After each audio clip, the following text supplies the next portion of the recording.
Hi, welcome to the Wooden Spoon powered by Vandevi and Vaidehi Hing. This is Chef Nupur Varma. Today I'm doing something that I love doing. It's setting up my Mexican platter. So I hope you enjoy how I'm doing this.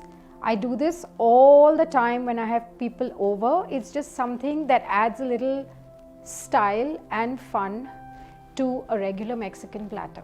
I hope you like the way I'm setting this up. It's just a little twist to setting up your regular dips platter. So I hope you enjoy the way I do it. I'm using a wooden one. On that I've put a doily paper and I'm going to set out all my dips. There's sour cream, there's refried beans, my nacho cheese sauce, my guacamole and my 2 salsas. I'm also adding some canned jalapenos because a lot of people like that with their Mexican food.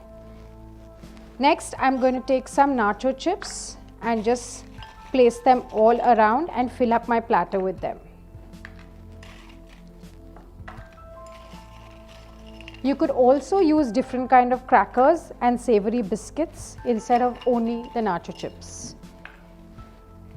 To my platter, I'm going to use some edible flowers as part of decoration.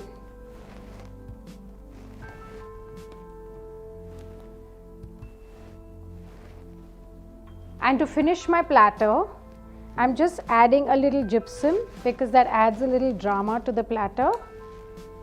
These are non-edible, so they can be removed to the side while eating.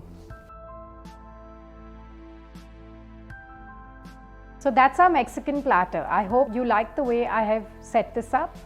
Do share and subscribe. Thank you.